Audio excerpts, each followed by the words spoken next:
दुनिया में कहियो ककरो पर भरोसा नहीं करबाक चाही भाई। आई कल तब किया आब तोरा की भ गेलो? यार कल भोरे हम बैस कर टीवी देखत रही, तहने प्यास लागल तब पानी पीबे लेल गेलौ, तबे इम्हर गुंडा सब हीरोइन के किडनैप क ल क चल गेले। यार बताओ, मतलब आप लोग सब पाइनो पीवला नहीं जा सकैया,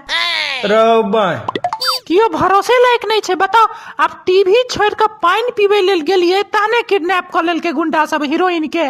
वैसे पहले हमरा सामने में करता ने सार साहब। बताओ यार, ये दुनिया भरोसा लायक नहीं छे। भरोसा तो तोरा माइयो के हमरा ऊपर नहीं छलो, तैयो तोरा हम जलमेलियो न रहो बाज।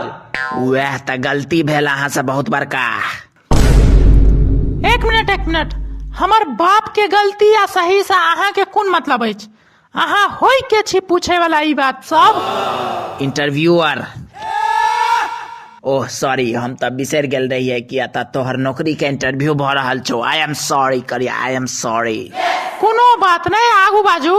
अच्छा, की काज सब क लै छी? घंटा काज, भरि दिन पड़ल रहिए मोबाइल लग घर में। है इंटरव्यू चल रहा छे बाबूजी, चुपचाप रहू ने। आ कथी ले दिमाग के खा रहल छी? हमर दिमाग के आ तू जे हमर आधा संपत्ति खा गेला पढ़ाई के नाम पर, पता अछि साहेब, एकरा पढ़बै के चक्कर में हमर घर घरारी तक बिक गेल। देख के त नहीं लागैया कि अंग्रेजी स्कूल में पढ़ने अछि। देखे में तो ये हमर बेटो जना नहीं लागैया रंग रूप से, लेकिन छै तो।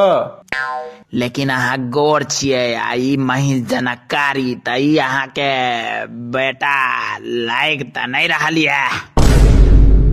हमरो एकरा ऊपर संदेह छले हन, जहन डीएनए टेस्ट करेलहुं तब पता चलल जे हमरे से मिलैया एकर। अरे यार, हमरा तो समझ में नहीं आबि रहल अछि।